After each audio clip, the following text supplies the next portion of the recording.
Okay, guys, so I got the Quran. I got like a version that I can read and then also an audio version so I can listen to it in the car and just at the gym and stuff. So I grew up Catholic and I kind of have strayed away from religion probably about 6 years ago, 7 years ago, just because I felt like I do believe in a higher power. I believe in a God, but I felt like it was so culty, especially the Catholic religion.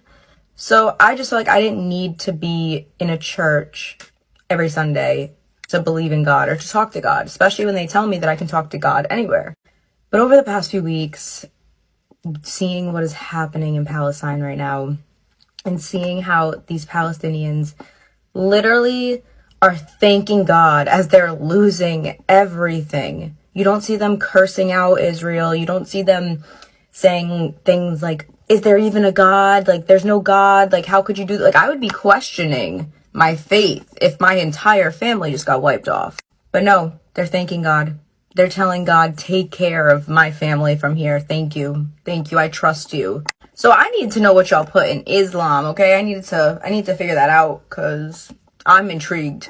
So we're going to talk about it as I do my lashes because I freaking cried them off today. I woke up this morning and I just felt so like helpless, probably like everyone else feels. And this girl popped up in my timeline on TikTok and she was saying how she feels helpless, and when she feels helpless, she's Muslim, and they were taught to, you turn to the Quran. That is your guiding life. That's what you turn to. So that's what I turned to this morning. I'm like, all right, let's do it. Let's start it today. And we need to talk about it because there are some things that I have questions about, and there are some things that I love so far. First thing I loved was that they treat women like goddesses, like straight goddesses.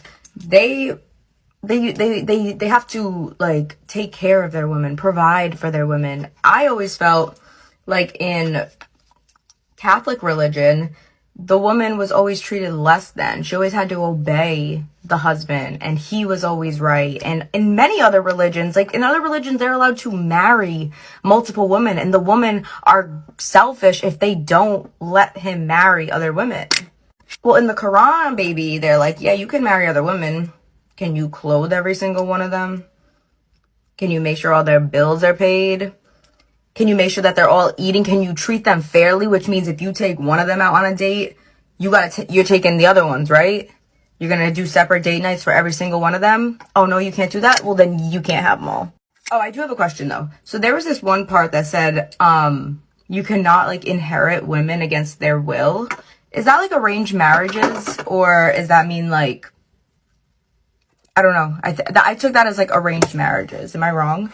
But, yeah, so they said that you have to live kindly. Like, you have to be kind to women. It also said that, well, this is what I interpreted as, so correct me if I'm wrong. You guys correct me on anything, okay? Like, this is just what I'm interpreting things as. But it also said that you can't just, like, take back things, like, that you gave her. Like, if you don't want to be with her anymore, you can't just take things back unless she cheated and it was proven. They made sure to put that in. Like, it has to be, like, proven that she cheated. It can't just be, like, you said so. Oh, my God. There was also this other one that said, do not marry the woman that your father married. I was like, that is so real. These men be out here looking for their moms in women. Like, come on.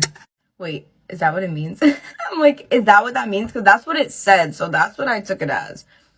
That's how I interpret it. Or does it mean, like, don't really marry, like, the woman that your father married?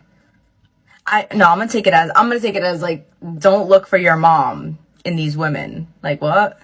They also said that if Allah puts a woman into your life and you don't appreciate her, she's not good enough for you. Oh, so you're questioning God? You're questioning God's gift to you. Selfish.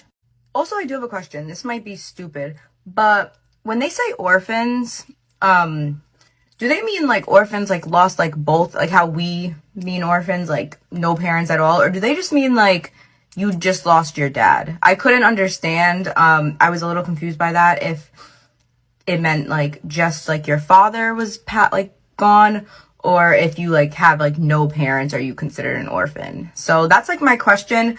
But I am having actually so much fun listening to this.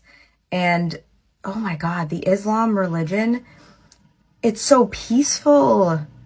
It's so peaceful. I'm like, what? Catholics could never. Have y'all read the Old Testament?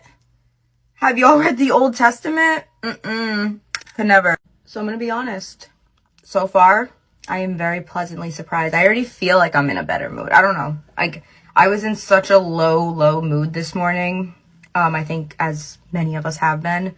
And I don't know, today's a beautiful day outside. I'm gonna try and touch some grass and just be present and living, not forget that I still have a life to live too, and it's just so hard. I feel so guilty every single day living while these people, like living a normal life while these people are suffering, but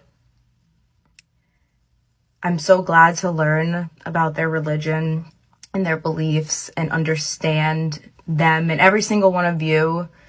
And I hope this isn't like offending anyone who's Muslim. That's not my intentions at all. I just want to make sure I say that.